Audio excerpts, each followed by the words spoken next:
नमस्कार। डॉक्टर प्रवीण पंड्या संस्कृत साहित्य के एक जाने-माने अध्येता, सुकवि, प्रखर विचारक और समीक्षक हैं। हाल ही में इसी वर्ष प्रकाशित उनकी 3 पुस्तकें मुझे प्राप्त हुई हैं। उन तीनों पर मैं चर्चा करने जा रहा हूँ। पहली पुस्तक है समकालिक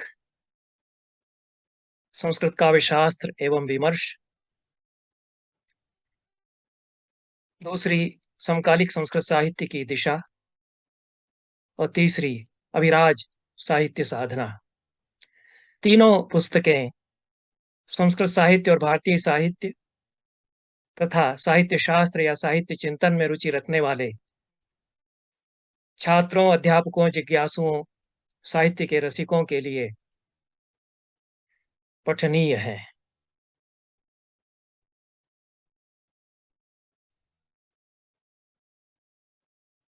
पहली पुस्तक को हम लेते हैं।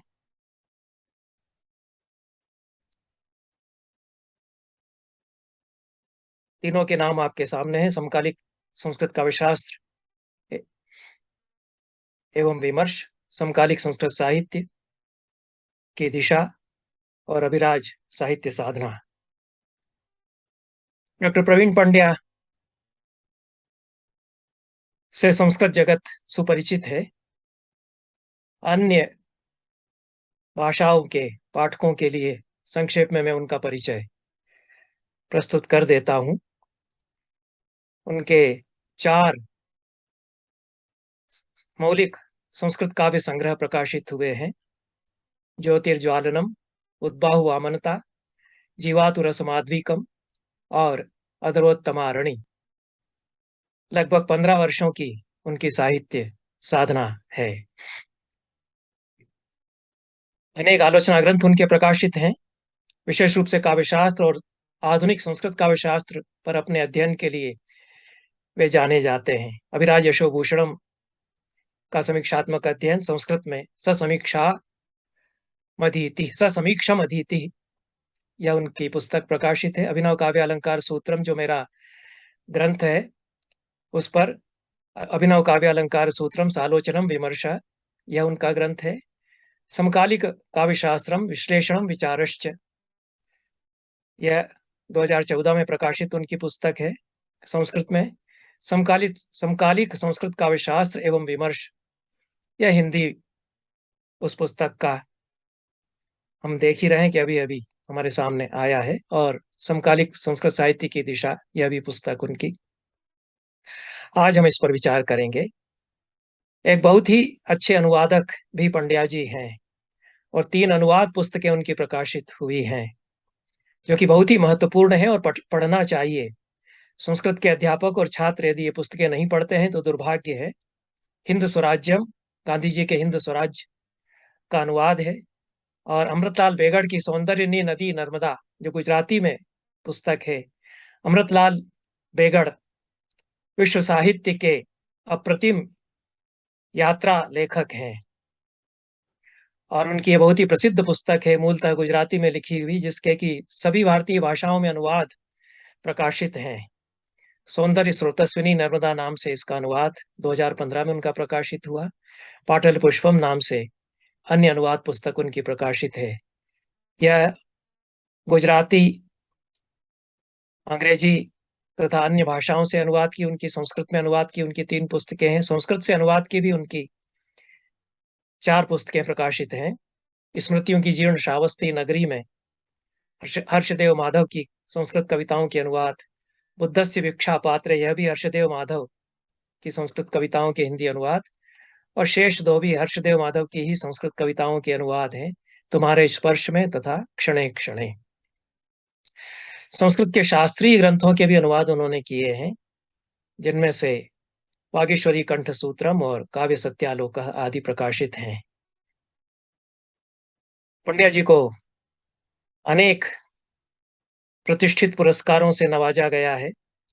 राजस्थान शासन का अखिल भारतीय माघ पुरस्कार उनको प्राप्त हुआ। साहित्य अकादमी का अनुवाद पुरस्कार उनको प्राप्त हुआ।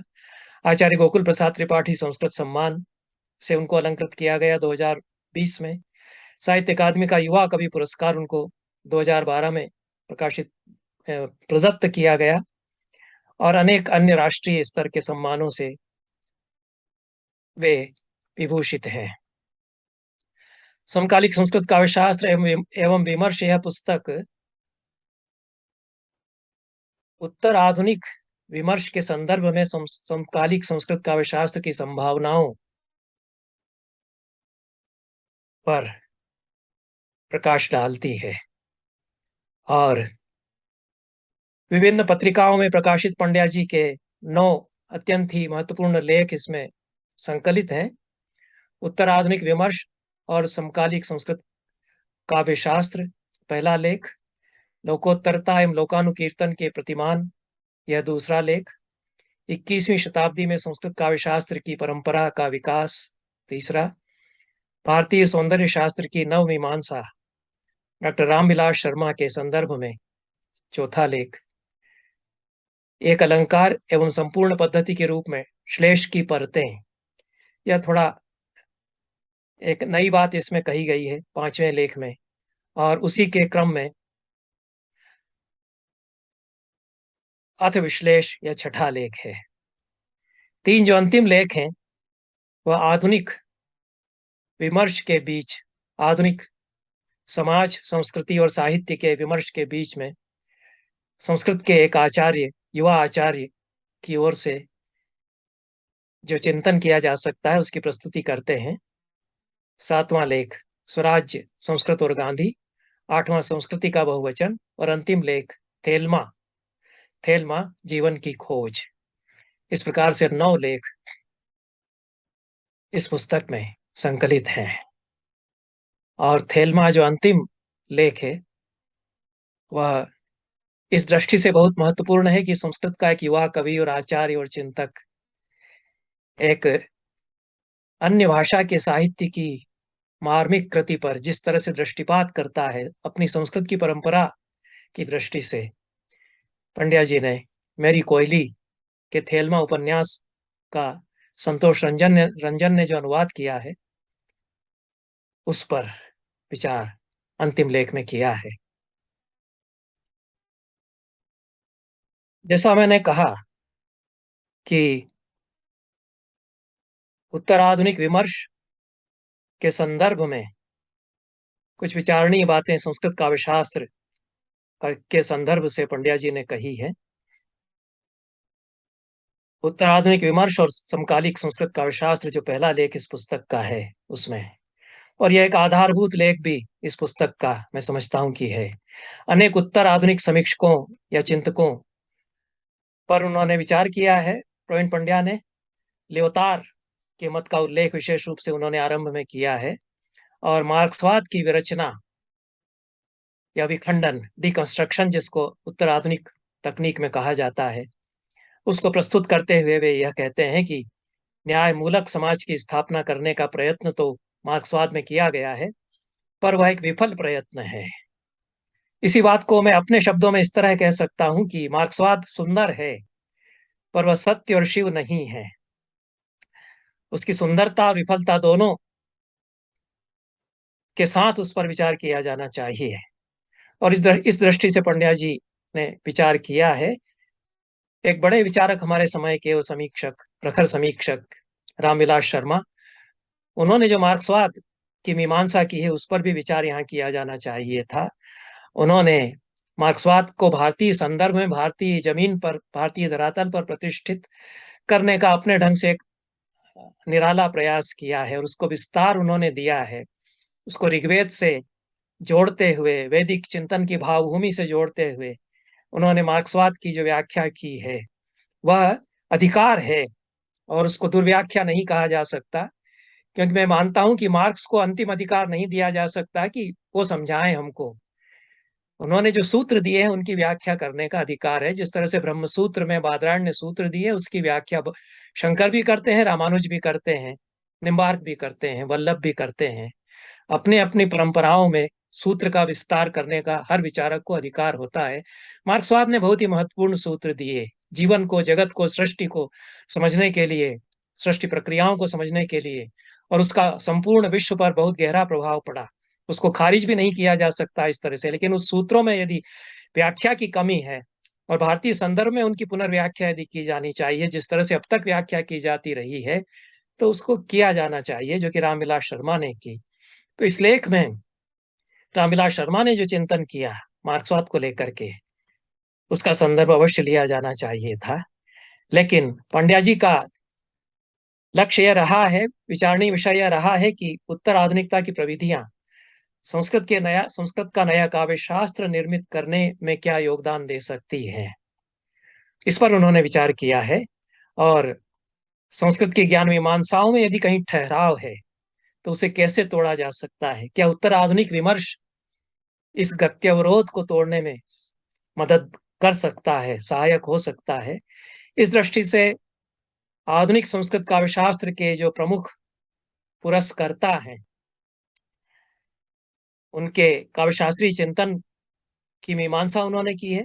रेवा प्रसाद द्विवेदी, ब्रह्मानंद शर्मा, राजेंद्र मिश्र, राधा वल्लभ त्रिपाठी यानी कि मैं, और हर्षदेव माधव, इन 5 काव्यशास्त्रियों के काव्यशास्त्रीय चिंतन पर विचार करते हुए उन्होंने पांचों की विरचना या विखंडन किया है।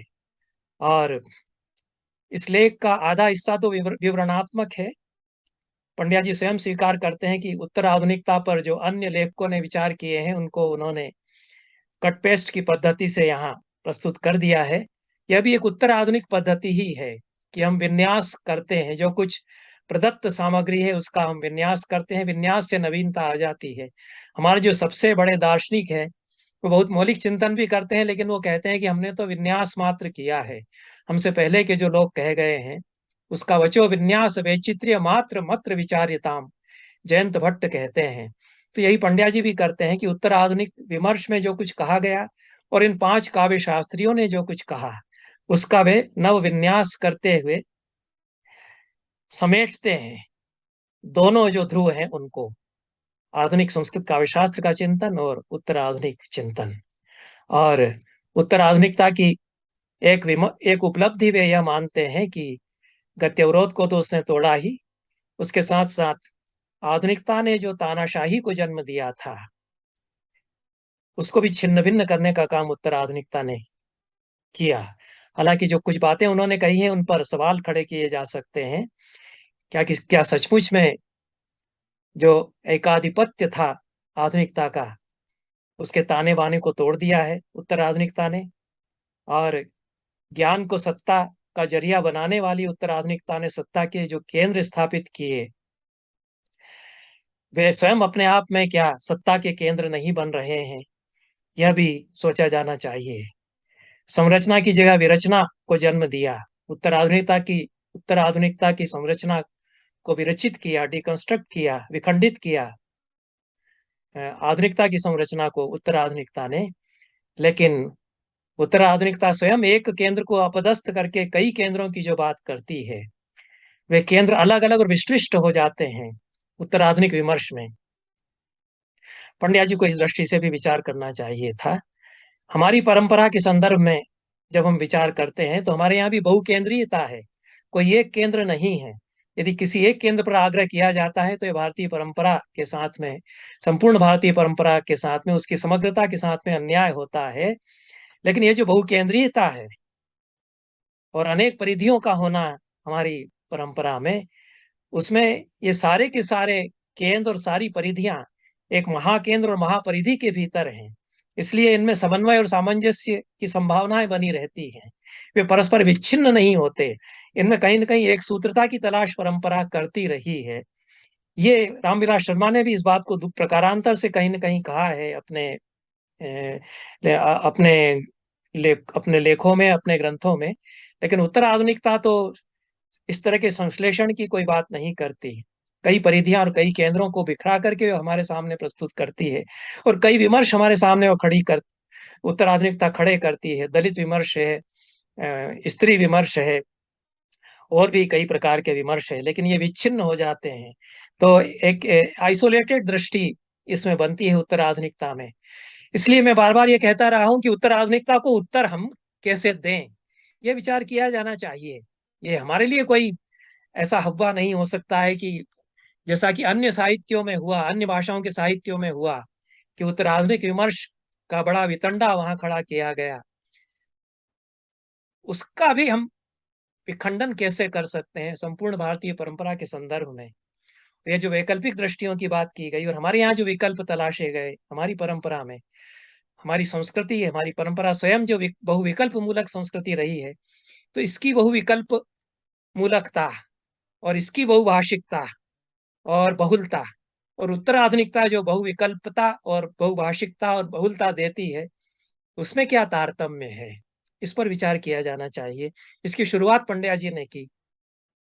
जो हमारे अन्य विचारक हैं, उनको इसमें अध्ययन करके इसको विस्तार देना चाहिए। बजाय ये कहने के कि वो लोग मूर्ख हैं, जैसा कि अभिराज राजेंद्र मिश्र ने कह दिया कि जो इतिहास का अंत और महाकाव्य का अंत इसकी सब बात करते हैं, वो तो सब मूर्ख हैं। उसमें जबकि अच्छे दार्शनिक हैं और वो कुछ समझ कर के कह रहे हैं। तो इस तरह से तो नहीं समरीली खारिज किया जा सकता है। पंड्या जी ने किया भी नहीं है। वो विचार करते हैं, विचार के सूत्र उन्होंने दिए हैं और ये पहला जो लेख है, ये बहुत विचारणीय इस दृष्टि से है। दूसरा लेख लोकोत्तरता एवं लोकानुकीर्तन के प्रतिमान, यह इस पुस्तक का है। अ, लोक की उपस्थिति काव्य चिंतन में, काव्य शास्त्र में, इस पर विचार इसमें विशेष रूप से किया गया है। और मेरा जो काव्य अलंकार सूत्र है उसमें लोकानुकीर्तनम काव्यम, यह काव्य का लक्षण ही किया गया है, इस पर भी उन्होंने विचार किया है। तथा रेवा प्रसाद द्विवेदी और राजेंद्र मिश्र तथा ब्रह्मानंद शर्मा के काव्य चिंतन में भी लोक की उपस्थिति कविता में किस प्रकार से होती है, इस पर जो विचार किया गया है, उस पर प्रकाश पंड्या जी ने डाला है। लोकानुकीर्तनम काव्यम, मेरे इस काव्य लक्षण की कहीं कहीं कड़ी समीक्षा की गई है, प्रतिवाद भी किया गया है।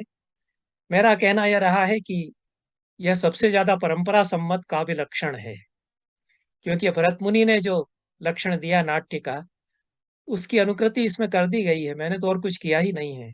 त्रैलोक्यस्यास्य सर्वस्य नाट्यम भावानुकीर्तनम, यह नाट्य का लक्षण किया। और नाट्य भी काव्य का प्रकार है, तो जो नाट्य में प्रक्रिया है वह काव्य में प्रक्रिया है लोकानुकीर्तन की, त्रिलोकी के लोकानुकीर्तन की। तो नाट्य में त्रिलोकी का लोकानुकीर्तन होता है, वही नाट्य है। जिसमें त्रिलोकी का लोकानुकीर्तन हो वह नाट्य है, और नाट्य भी काव्य है। तो मैंने यह कहा कि काव्य में लोकानुकीर्तन होता है, जहाँ लोकानुकीर्तन होता है वहाँ काव्य है, लोकानुकीर्तन ही काव्य है, यह मैंने कहा। तो मैंने परंपरा से बाहर जाकर के क्या कह दिया, इस दृष्टि से विचार नहीं किया गया, क्योंकि नाट्यशास्त्र को तो कोई बहुत ज्यादा पढ़ते पढ़ाते नहीं है। हमारा काव्य शास्त्र में भामा और दंडी भी छूट जाते हैं। मम्मट से, आनंदवर्धन से काव्य शास्त्र हमारा आरंभ किया जाता है, जो उत्तर आधुनिक काल में, आधुनिक काल में जो एक बहुत ही गलत पद्धति संस्कृत काव्य शास्त्र को पढ़ने की अंग्रेजों ने हमको हमारे ऊपर थोप दी, वह चली आ रही है। और उसमें ध्वनिवाद के अलावा जैसे कि और कोई प्रस्थान नहीं बचा, सब उसमें समाहित हो गए, यह हम मान करके विचार करते आ रहे हैं। जबकि परंपरा तो ऐसी नहीं थी। हमारे टीकाकार, हमारे आचार्य तो सारे प्रस्थानों पर बराबर विचार करते हैं, और वे अलग अलग कोणों से किस प्रकार से कविता को प्रस्तुत करते हैं, इस पर विचार करते हैं। तो ये परंपरा बहुत बड़ी है। उसको केवल एक प्रस्थान में सीमित करके आधुनिक काल में जो औपनिवेशिक विरासत हमारी है, अंग्रेज जो हमें सौंप गए शिक्षा पद्धति, उसके तहत हम पढ़ते पढ़ाते आ रहे हैं, हमने छोटा कर दिया अपने बहुत बड़े काव्य शास्त्र को। तो मैंने भरत मुनि जो बात कह रहे थे, एक बड़े परिप्रेक्ष्य में संपूर्ण लोक, और लोक भी जो दिखाई देने वाला लोक नहीं है, जो कल्पनाओं का लोक है, आधिदैविक लोक है, और जो उसके भी परे कोई रूहानी संसार है, आध्यात्मिक लोक है, इन तीनों का अनुकीर्तन कविता में होता है। क्योंकि काव्य के दो भेद हुए, शब्द, दृश्य और श्रव्य। दृश्य काव्य ही नाट्य है, श्रव्य काव्य भी महाकाव्य आदि है। तो जो कुछ कह रहे हैं काव्य के ही लिए तो कह रहे हैं। तो उसी को लेकर के मैंने कुछ बात कहने का प्रयास किया है। और अन्य लोगों ने भी लोक की उपस्थिति को जिस प्रकार से कविता में, काव्य में प्रस्तुत किया है, उस पर पंड्या जी ने विचार किया है। लेकिन जो मेरे काव्य लक्षण के मूल सूत्र थे, वो छूट जाते हैं। इस दृष्टि से उन पर और विचार किया जाना चाहिए। तीसरा लेख 21वीं शताब्दी में संस्कृत काव्यशास्त्र का विकास, इसमें बहुत परिश्रम से यह लेख लिखा है और संस्कृत काव्यशास्त्र के जितने नए ग्रंथ हैं, अधिकांश पर उन्होंने चर्चा की है। चमत्कार विचार चर्चा, जो चमत्कार सिद्धांत को लेकर के राम प्रताप जी ने लिखा संस्कृत में कारिका शैली में, उस पर चर्चा कम होती है, उस पर भी उन्होंने विचार किया है। एक बड़े महत्वपूर्ण विद्वान, पंडित और बड़े कवि हमारे समय के संस्कृत के, उन पर भी विचार कम किया जाता है। एक तरह से हाशिए पर छोड़ दिया जाता है उनको। शतावधानी आर गणेश, उनके संस्कृत में प्रकाशित कतिपय लेखों में जो उनका चिंतन है, उसको पंड्या जी ने लिया है। लेकिन शतावधानी आर गणेश की तो वागर्थ विस्मयास्वादः, ये 2018 में पुस्तक छप करके आ गई। उसमें उनके लेख भी हैं काव्य चिंतन संबंधी, और रस सिद्धांत पर उन्होंने कुछ नई स्थापना दी है और अनेक अलंकार के संदर्भ में अनेक बातें कही हैं, तो उसको भी जोड़ा जाना चाहिए था। लेकिन जितना पंड्या जी ने किया है इस लेख में, वो बहुत ही महत्वपूर्ण है और हमारे समय के जो प्रमुख काव्य शास्त्री हैं, उनके काव्य चिंतन पर उन्होंने दृष्टिपात किया है। चौथा लेख भारतीय सौंदर्य शास्त्र की नवमीमांसा, इसमें रामविलास शर्मा के संदर्भ में भारतीय सौंदर्य शास्त्र की नवमीमांसा उन्होंने की है। शीर्षक ही भारतीय का सौंदर्य शास्त्र की नवमीमांसा, डॉक्टर रामविलास शर्मा के संदर्भ में यह शीर्षक है। इसमें प्रसाद पर बहुत अच्छा विचार उन्होंने किया है और मुझे लग रहा है कि शीर्षक इसका थोड़ा पूरी तरह से निर्दुष्ट नहीं है। भारतीय सौंदर्य शास्त्र की नवमीमांसा, प्रसाद तथा रामविलास शर्मा आदि जो हिंदी के महान विचारक हैं, उनके संदर्भ में ऐसा कोई शीर्षक परिष्कृत किया जाना चाहिए था, सुधारा जाना चाहिए था, क्योंकि इसका आधा हिस्सा तो प्रसाद के सौंदर्य चिंतन पर और काव्य चिंतन पर अच्छा विचार करता है और हीगेल और कोलेरिज के सौंदर्य शास्त्रीय चिंतन की भी अच्छी पड़ताल इस लेख में उन्होंने की है। विशेष रूप से प्रसाद ने जो बहुत महत्वपूर्ण सूत्र दिए हैं, भारतीय सौंदर्य को उन्होंने जो भारतीय सौंदर्य दृष्टि को समझने के लिए उन्होंने जो सूत्र दिए हैं, उस पर पंड्या जी ने अच्छा दृष्टिपात किया है और रामविलास शर्मा ने उसको जो मार्क्सवाद के संदर्भ में, वामपंथी चिंतन के संदर्भ में विस्तार किया, विशेष रूप से ऋग्वेद से सूत्र लेते हुए, वह तो रामविलास शर्मा का अपना योगदान है ही भारतीय सौंदर्य शास्त्र को, और उस पर विचार किया ही जाना चाहिए। पांचवा लेख एक अलग प्रकार का विमर्श प्रस्तुत करता है। श्लेष अलंकार को लेकर के यह लेख है और एक अलंकार एवं संपूर्ण पद्धति के रूप में श्लेष की परतें, इसका यह शीर्षक है। मथुरेश नंदन कुलश्रेष्ठ की पुस्तक है श्लेष अलंकार पर। उसको आधार बना करके पंड्या जी ने श्लेष अलंकार किस प्रकार से विस्तार ग्रहण करता है कविता में, इसकी मीमांसा इसमें की है। एक पाठ एक प्रयत्नोच्चार्य होकर भी एक पाठ अनेकार्थक हो जाता है, तो कविता अर्थ की अनेक परतें खोलती है। तो कविता की गूंजें जो ध्वनि बाद में प्रस्तुत की जा रही थी, वो हमारे यहाँ कुछ अलंकार भी हैं जिनके माध्यम से कविता की गूंजें सुनी और समझी जा सकती हैं, और केवल ध्वनिवाद ही ऐसा प्रस्थान नहीं है जिसमें कि कविता की संपूर्ण मीमांसा की पीठिका बनती है। कई अलंकार भी ऐसे हैं, जैसा मैंने कहा कि भाविक अलंकार है, उदात्त अलंकार है, तो संपूर्ण प्रबंध को समझने के लिए एक अलंकार पर्याप्त हमको आधार और पीठिका देता है। उसी तरह से श्लेष भी संपूर्ण डिस्कोर्स को समझने के लिए, डिस्कोर्स एनालिसिस के लिए, संपूर्ण प्रबंध की मीमांसा के लिए महत्वपूर्ण सूत्र देता है। यह श्लेष अलंकार को लेकर के पंड्या जी ने इसमें कहा। और इसी लेख का एक उत्तर पक्ष छठे लेख में है, अथ विश्लेष इस शीर्षक से, और दिए हुए से छूट लेना साहित्य में किस प्रकार से इसकी प्रक्रिया काम करती है, बहुत ही पारदर्शी विवेचन इसमें उन्होंने किया है। उदाहरण दिए हैं बहुत अच्छे, क्षमाराव की कविता से, अरविंद की कविता से, जो भवानी भारती उनका बहुत ही महत्वपूर्ण काव्य है, ओजस्वी काव्य है, क्रांतिदर्शी कवि का, क्रांति पर लिखा हुआ काव्य संस्कृत में, अरविंद का, महर्षि अरविंद का। उसकी कविता से उन्होंने जो स्वराज्य की भावना है, वो किस प्रकार से प्रतिष्ठित होती है कविता।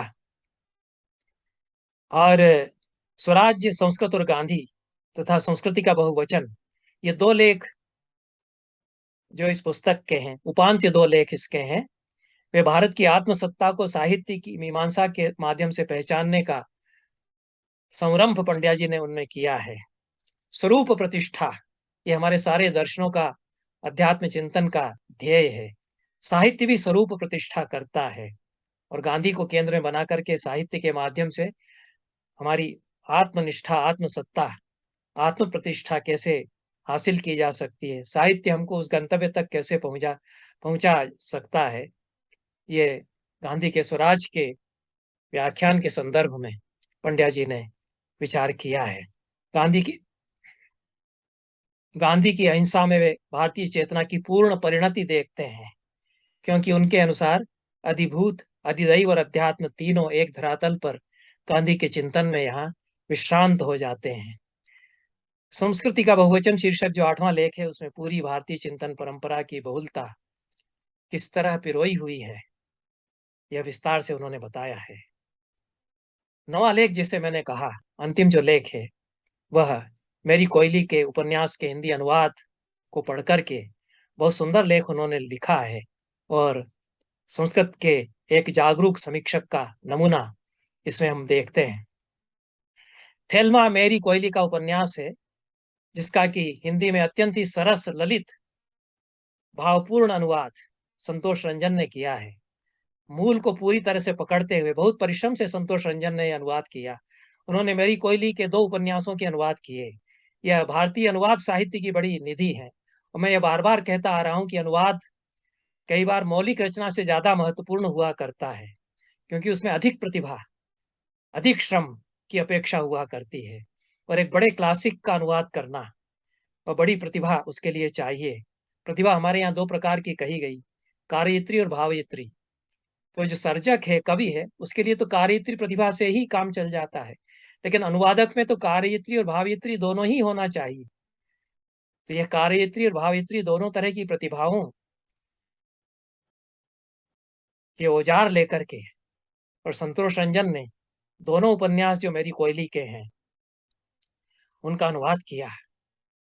Soul of Lilith, the soul of Lilith, यह उनका, इसके पहले एक उपन्यास छपा था मेरी कोयली का अंग्रेजी में, उसका स्वर्ग से आया हुआ एक गुलाब, इस नाम से उन्होंने अनुवाद किया। और दूसरा जो उपन्यास उनका थेल्मा है, उसका थेल्मा शीर्षक से ही उन्होंने अनुवाद किया। पंड्या जी ने थेल्मा पढ़ा और उस पर लिखा, क्योंकि संपूर्ण जो इस पुस्तक का उत्तराधुनिक विमर्श को केंद्र में बना करके ये जो पुस्तक पंड्या जी की है, उसकी दृष्टि से ये उपन्यास बहुत ही महत्वपूर्ण है। एक तो मेरी कोयली अद्भुत उपन्यासकार हैं हमारे समय की, एक अद्भुत परिकथाओं के लोक में वो ले जाती हैं, लेकिन इस परिकथाओं के सम्मोहक संसार की बहुत ही जबरदस्त मुठभेड़ वो आधुनिक संसार से कराती हैं। किस तरह से ताने बाने टूटते हैं परिकथाओं के, आधुनिकता से जब वह जूझती है। बहुत मार्मिक जगत कथा का दोनों उपन्यासों में रचा है उन्होंने, लेकिन जो थेल्मा उपन्यास है तो बहुत ही सम्मोहक है। कविता, संगीत, माधुर्य, सब कुछ की बिछात इसमें, अद्भुत सम्मोहक बिछात इसमें हम देखते हैं। और आधुनिकता के सारे बीभत्स से जबरदस्त मुठभेड़, संगीत की लय और स्वर माधुरी चलती है एक तरफ कथा शैली में। यह बड़ी उपलब्धि है दोनों ही उपन्यासों के जो अनुवाद संतोष रंजन ने किए हैं, और ऐसे मनोयोग से किए गए अनुवाद कम मिलते हैं। उसमें भी जो दूसरी पुस्तक थेल्मा है मेरी कोयली की, उसमें उत्तर आधुनिकता और समकालीन संस्कृति की मुठभेड़ पारंपरिक पारंपरिक जीवन शैली से जिस तरह से होती है, और पंड्या जी उसको जिस तरह से देखते हैं, एक संस्कृत परंपरा से आया हुआ युवा आचार्य उसको जिस तरह से देखता है, ये पढ़ने लायक लेख है, पढ़ने लायक अनुवाद, पढ़ने लायक एक उपन्यासकार का कुल मिलाकर के पठनीय पुस्तक यह है संस्कृत के अध्येताओं के लिए, संस्कृत काव्यशास्त्र में, समकालीन काव्यशास्त्र में रुचि रखने वालों के लिए। पंड्या जी से बहुत आशाएं हैं कमियां हैं इस पुस्तक में, अन्य दो पुस्तकों में भी, लेकिन आगे बहुत कुछ वे ऐसा करेंगे कि संस्कृत काव्य विमर्श में एक महत्वपूर्ण आचार्य के रूप में वे प्रतिष्ठित होंगे। दूसरी पुस्तक जो समकालिक संस्कृत साहित्य पर है, उस पर मैं आता हूं, और यह भी एक महत्वपूर्ण पुस्तक है। इसमें समकालिक संस्कृत साहित्य के अनेक आचार्यों पर, अनेक कवियों पर पंड्या जी ने दृष्टिपात किया है। समकालिक संस्कृत साहित्य की दिशा, यह पुस्तक का शीर्षक है। और इसमें आधुनिक संस्कृत कविता की दिशा, आख्यान वल्लरी जो कलानाथ शास्त्री की कथाओं की पुस्तक है। कलानाथ शास्त्री हमारे समय के बहुत ही महत्वपूर्ण संस्कृत उपन्यासकार और कथाकार हैं। उस पर दूसरा लेख है, समकाल के संदर्भ में परंपरा पर्यालोचन, इस शीर्षक से। मेरी रचना भूमि, यह साहित्य अकादमी पुरस्कार ग्रहण करते समय जो कुछ वक्तव्य दिए गए, उस तरह का एक लेख इनका, पंड्या जी का इसमें है।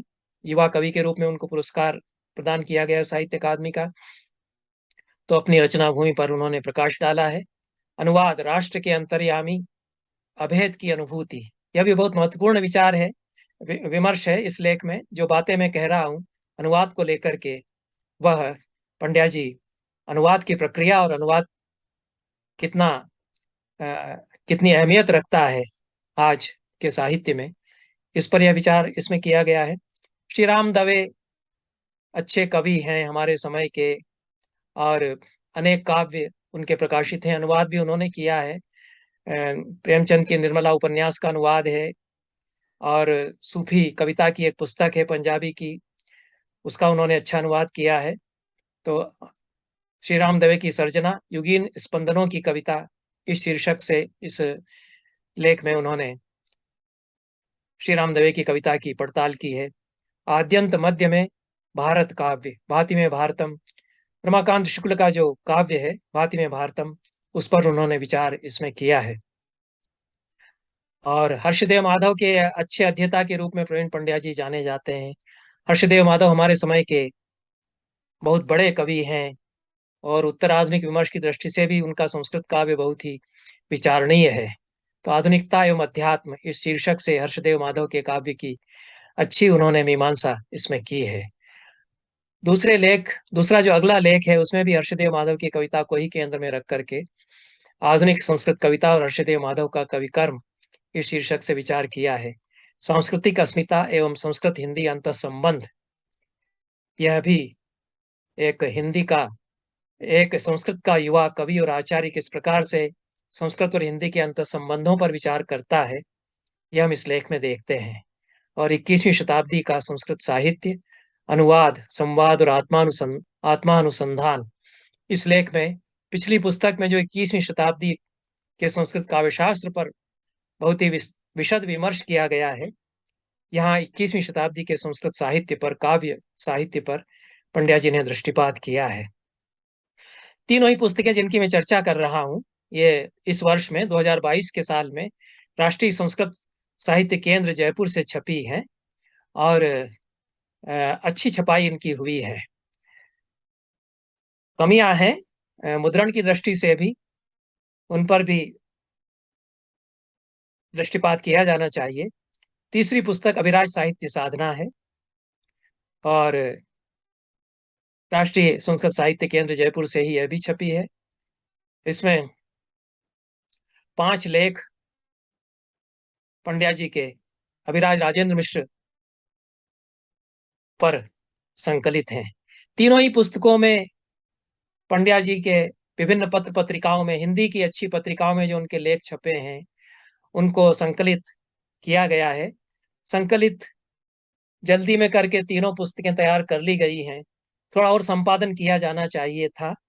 और हर पुस्तक के अंत में शब्द सूची, ग्रंथ सूची, ग्रंथकार सूची यदि दे दी जाए तो पुस्तक की संदर्भ की दृष्टि से उपयोगिता बढ़ जाती है। संस्कृत और हिंदी में जो प्रकाशन की दयनीय दशा है, तो उसमें इस पर ध्यान कम दिया जाता है कि उस पुस्तक को संदर्भोपयोगी अधिक से अधिक बनाया जाए। और खरीदने वाले भी नहीं मिलते हैं, क्योंकि खरीदने की आदत नहीं है संस्कृत और हिंदी के आचार्यों में, अध्येताओं में, छात्रों में। यह बड़ी दुर्दशा है। यदि खरीदने की आदत डालेंगे, तो अच्छी पुस्तकें छपेंगी और भी संदर्भोपयोगी उनको बनाया जा सकेगा। तो यह विवशता दोनों तरफ से है, लेखक, प्रकाशक और जो तीसरा उपभोक्ता है, तीनों की दृष्टि से कमियां हैं। लेकिन इसमें 5 जो लेख अभिराज राजेंद्र मिश्र की साहित्य साधना पर विचार करते हुए इस पुस्तक में संकलित हैं, उसमें जानकी जीवनम और वामावतरणम 2 महाकाव्य जो राजेंद्र मिश्र के हैं, अच्छे महाकाव्य हैं। विशेष रूप से जानकी जीवनम तो 20वीं शताब्दी के सबसे अच्छे महाकाव्यों में से माना जाता है। संस्कृत के सबसे अच्छे महाकाव्यों में से निश्चित रूप से वह एक है। और उस पर स्त्री विमर्श की दृष्टि से अच्छा विचार पंड्या जी ने किया है, और इस दृष्टि से जानकी जीवनम पर विचार अन्य समीक्षकों ने नहीं किया। पंड्या जी कई बार हमारे समकालीन संस्कृत साहित्य के अनुद्घाटित पक्ष उद्घाटित करते हैं, और तालाब गाहिनी उनकी दृष्टि है। इसी दृष्टि से वामावतरणम पर उन्होंने विचार किया है। राजेंद्र मिश्र की संस्कृत गजलों पर उन्होंने विचार किया है। गजलों में दिगंतर इस शीर्षक लेख में यक्षगान कुछ लिखे हैं अभिराज राजेंद्र मिश्र ने, उन पर विचार किया है। स्पंदमान त्रिकाल का वाचक इस दृष्टि से, यद्यपि अभिनेता की दृष्टि से उन्होंने विचार नहीं किया है, या उनकी दिशा ही नहीं है। वो स्टेज पर खेला जाने के लिए यक्षगान हुआ करता है। पूरी यक्षगान की परंपरा एक क्लासिकी थिएटर और लोकनाट्य दोनों की बीच की वह एक बहुत महत्वपूर्ण कड़ी है। और जितने यक्षगान लिखे गए, वो सब खेलने के लिए लिखे गए, मंच पर खेलने के लिए लिखे गए। तो इस दृष्टि से विचार किया जाना चाहिए था कि अभिनेता की दृष्टि से, मंचीयता की दृष्टि से कितने अभिनय ये यक्षगान हैं।